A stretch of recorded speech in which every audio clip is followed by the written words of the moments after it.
welcome back to my channel. So I finally got my hands on the Milani Conceal and Perfect 2-in-1 Concealer and Foundation, and so many of you guys have asked me to review this product, so here I am with what I think. Now this foundation comes in a glass bottle, you get 30 mils, and I believe it's around £13, and I got mine from Beauty Bay. I will link it down below, so if you want to grab it you can get it from there. So the foundation does come with a pump, and the bottle is really nice. I just really like the look of it, and kind of like this little ombre effect that it's got going on the packaging, and then the fact that it comes with a pump is fantastic. Now I got this in two shades. I've got this in the shade 06 Sand Beige and also the shade 09 Tan, and when I was doing my research to find a shade that would fit me, I couldn't find just one, so I did purchase two, and I thought, okay, let's see which one works. But in the end I found that 06 Sand Beige is a little touch too light for my skin. If you are of the same skin color as me,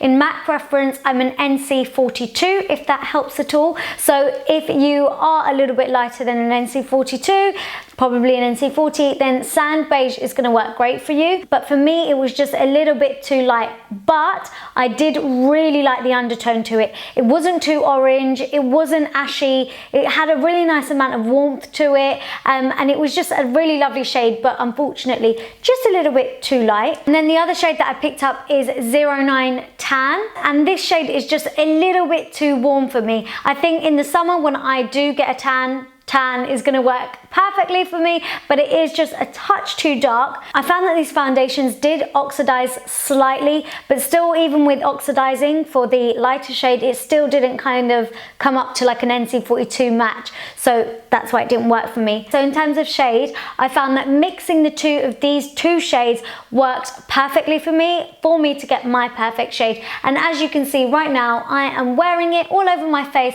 and I think it is a really good match for my face and my neck. When I first tried it, I did like equal pumps of both, and I found that it just got too dark because of it oxidizing as well. But if I put a little bit more of the Sand Beige, the lighter one, and then just like a touch of this 09 Tan, then I get kind of the right shade for me, even when it does oxidize. Now in regards to the actual foundation itself, it does claim to be a 2-in-1 foundation and concealer, and for me personally, I do like to keep my foundation and concealer separate. This foundation on the bottle says that it is a 2-in-1 foundation and concealer, and it is a medium to full coverage, lightweight oil-free formula, and also is long wearing, water resistant and sweat proof. It's kind of got this thick texture to it, which is almost a little bit gel like. So when I first pumped it out, I was just like, ooh, that looks like it's really heavy. But when you apply it onto the skin, it does blend really beautifully. It blends nicely and easily,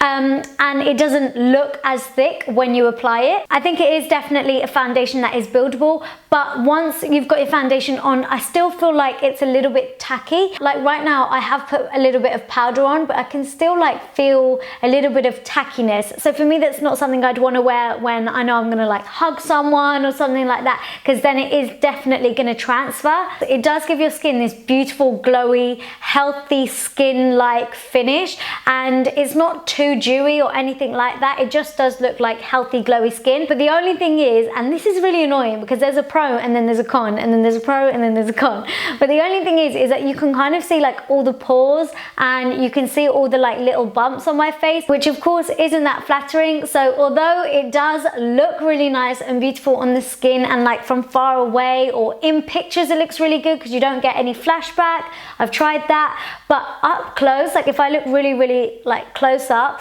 you can see the texture on my skin and the pores. So maybe if I was to use like a blurring primer or like professional or something like that, it might work a little bit better. But again, it's just another thing to be wary of if you are thinking of purchasing this foundation. Now, as I said before, this is a 2-in-1 foundation and concealer, but for me personally, I don't think I'd be able to use it as both. Although this foundation does give you that good buildable coverage, I still feel like concealer is needed, especially if you do need to color correct or anything like that. And also if you wanted to use this as a concealer underneath the eyes, it's totally not going to work. Because of it being like a thick texture that's kind of like a little bit tacky, I just think it would not be very nice at all under the eyes, and it would definitely crease. But if you wanted to like pop this on all over your face for like a quick glowy skin, good coverage foundation, then this would be a really good one to wear. And of course it is affordable. Now I know I've said that it is quite like a thick texture, a little bit gel like,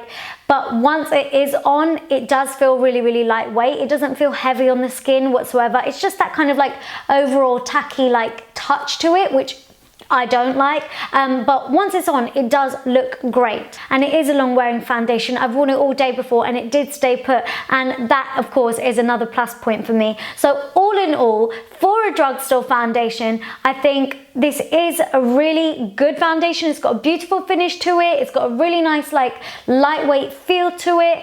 It's just the kind of the touch that I don't like. It's also the texture that I don't like, and I just don't like how close up you can see the little bumps and textures and pores and things like that. So those are just a few things to be wary of. Oh, and of course it does oxidize too. So there are pros and cons to this foundation, and I would like think about when I would wear this. So I am quite impressed with this foundation, and of course the shade range is fantastic too. There's no ashiness, no grayness, really nice amount of warmth in their products, and you guys know that wins super brownie points for me. I'd love to know, guys, if you've tried this foundation, if you've made it work for you, if it hasn't worked for you. But if you did enjoy this review, make sure you give it a big thumbs up, comment down below like I said, and please don't forget to subscribe for more of these videos. And of course, don't forget to follow me on Snapchat, Instagram and Twitter.